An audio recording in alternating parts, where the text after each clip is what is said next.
Isang mapagpalayang hapon sa ating lahat. Ngayong araw, gusto kong talakayin ng isang paksang malapit sa ating puso. Ang kanser. Marahil lang ilan sa atin pamilyar na dito. Isa itong sakit na takot tayong marinig. Hindi lang ito sakit pangkalusugan, ngunit pampolitikal din. Ang kanser ay isang malubhang karamdaman na kumikitil sa maraming buhay. Mayaman, mahirap, bata, matanda, walang pinipili. Hindi lang ito sumisira sa katawan ng isang tao. Isa rin itong metapora. Isang imahe na mas malalim at matagal ng karamdaman ng lipunan. Gaya nga ng sabi ni Dr. Jose Rizal, inilarawan niya ang Pilipinas. Ang ating bayan ay parang isang kanser. Mahirap at malala gamutin. At dito ako magpapasimula. Ano nga ba ang cancer?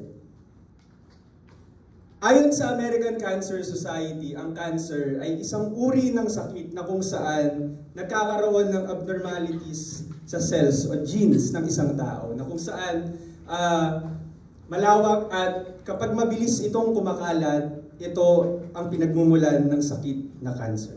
Maaari itong magsimula sa kalamnan, sa organ, sa dugo at sa buto. Sa kasalukuyang panahon natin, talagang malala ang sakit na cancer.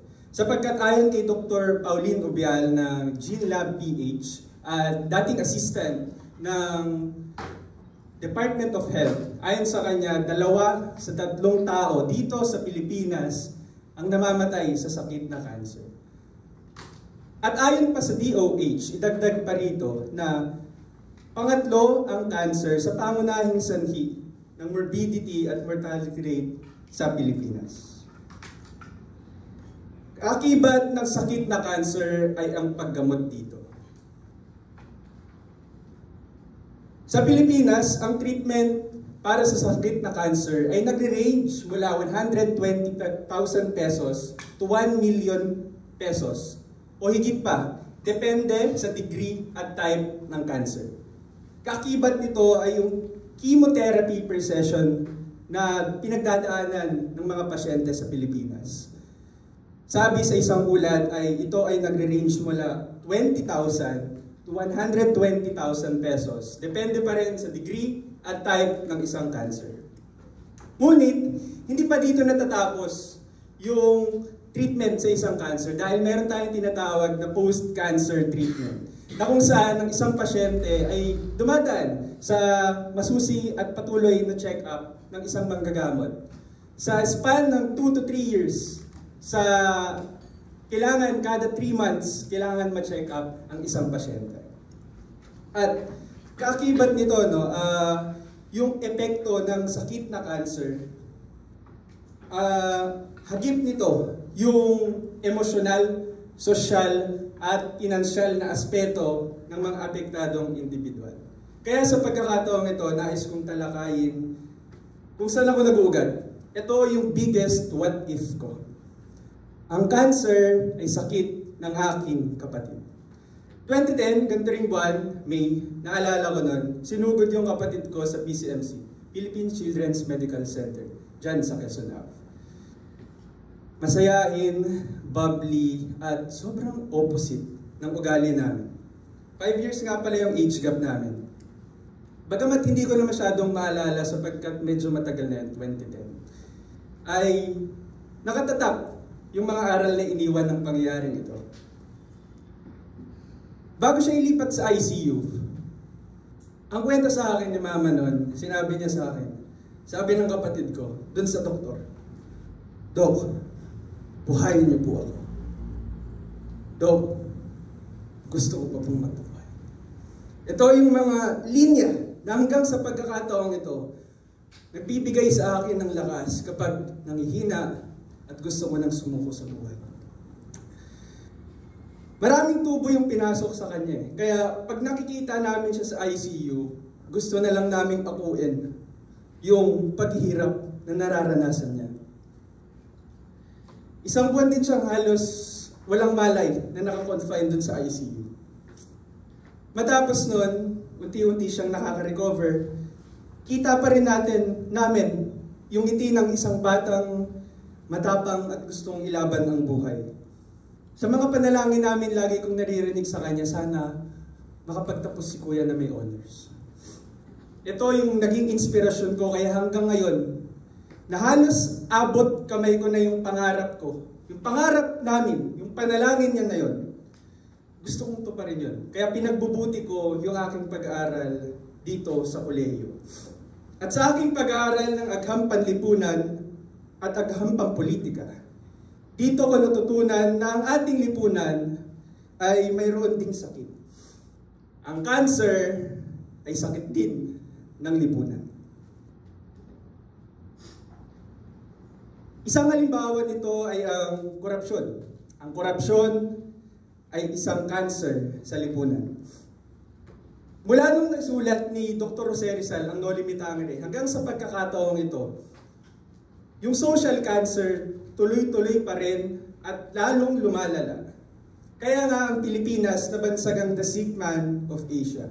At ayon sa isang ulat ng opisyal sa Ombudsman, 700 billion pesos taon-taon ang nawawala sa kaban ng bayan dahil sa katiwalian at korupsyon.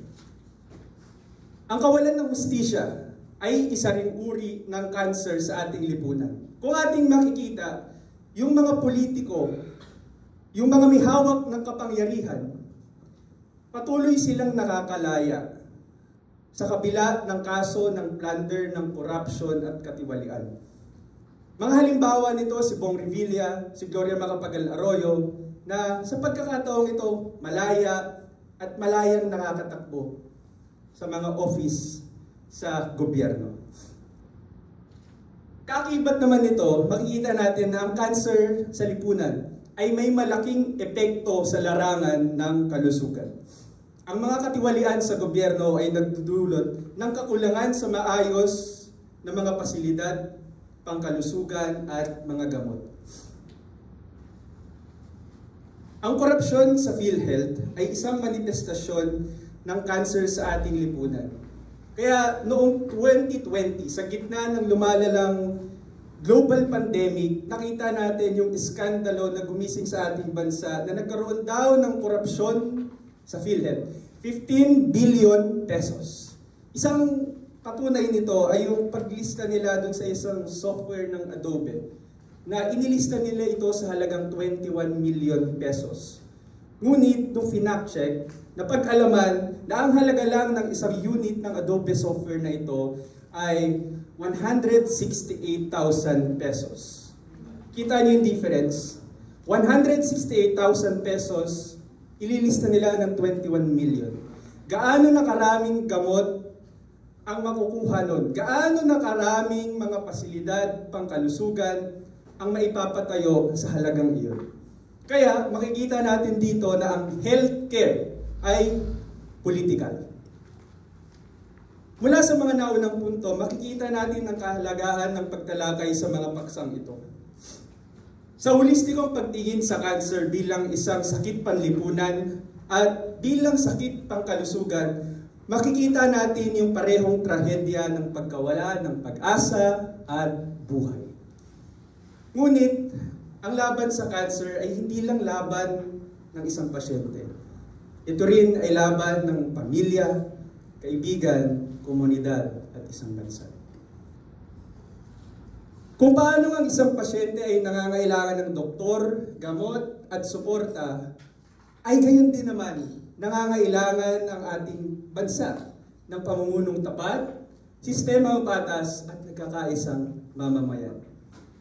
Ngayon, may tatanong natin, posible ba ang lunas? Bagamat mahirap ang laban, ngunit sa tingin ko ay posible. Ang paggaling ay isang proseso at hindi ito magiging madali. Ngunit sa pagkilala at pagharap natin sa sakit ng lipunan at sa kolektibong pagkilos gaya ng wika ni Dr. Jose Rizal, may pag-asa tayong makita ang isang Pilipinas na malaya sa cancer, cancer-free. Isang lipunang tunay na malusog, makatarungan at mapagkalinga para sa lahat. Yan lamang po, maraming salamat.